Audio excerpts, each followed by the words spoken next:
Kalau dari aku kebetulan ngikutin ya nih dari Ahmad Dhani, Manji juga kan sahabat aku banget tentang royalti. Waktu itu juga sering ribut bosan tentang kotak.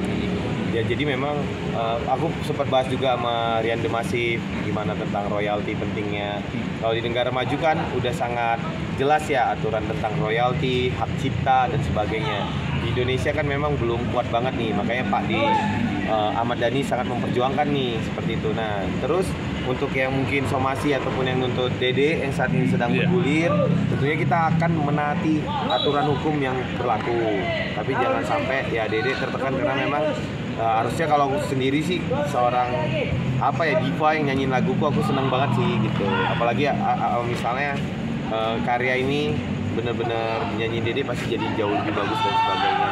Ya harapannya ini terselesaikan dengan baik sih gitu di kedua belah pihak, karena memang dari segi aturan atau ini kan memang masih banyak yang memang belum kokoh ya dalam aturan royalti dan hak cipta ini gitu, itu sih.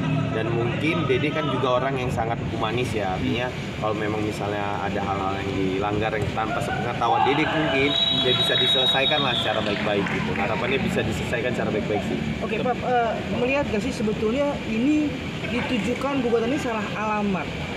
Seperti itu gak sih melihatnya bahwa sebetulnya ya Dede kan hanya seorang penyanyi. Ada belakangnya ya, ada segala macamnya lah gitu. Baik. Kan. Nah kalau aku pribadi ya di sini kan namanya aku juga nggak ahli dalam hukum ya, apalagi kembali hukum royalti dan hak cipta ini masih belum sangat kuat di Indonesia. Yang jelas juga gitu, misalnya jikapun memang Dede yang dikirimkan suratnya, tapi kan Dede juga pasti ada IO, ada panitia ya yang mungkin meng-approve untuk nyanyi tersebut, atau jangan-jangan di request untuk menyanyikan lagu itu seperti itu. Tapi apapun ceritanya menurut aku kita nggak mau merugikan pihak manapun dan harapannya bisa diselesaikan dengan baik dan bijaksana lah. Tapi sempat berkomunikasi gak sih? Belum, karena kemarin kan Dede alhamdulillah ini ada podcastnya Dede lah, nanti biar Dede aja yang ngobrol ya. Alhamdulillah aku jadi sponsor utama untuk podcastnya biar Dede tetap kreatif dan tetap produktif meskipun udah anak 2 saat ini gitu, jadi bisa tetap berkarya di rumah aja. Itu udah deal, tapi kita mau ketemu, kebetulan jadwal kita tabrakan. Dede juga mau, ya ini Dede kan barusan login ya dari fans MU jadi fans Liverpool. Jadi dia nemenin sang suami lah untuk merayakan championship dari Liverpool.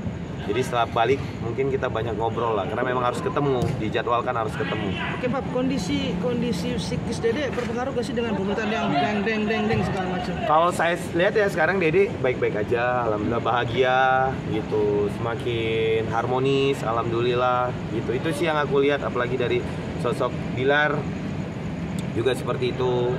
Jadi ya mudah-mudahan Dede dengan jam terbang yang udah luar biasa, apalagi menurut aku ya ini pasti Dede bisa laluin lah gitu. Jadi ya mudah-mudahan yang terbaik buat Dede. Apalagi Bilar pengalamannya kan juga udah lumayan ya gitu.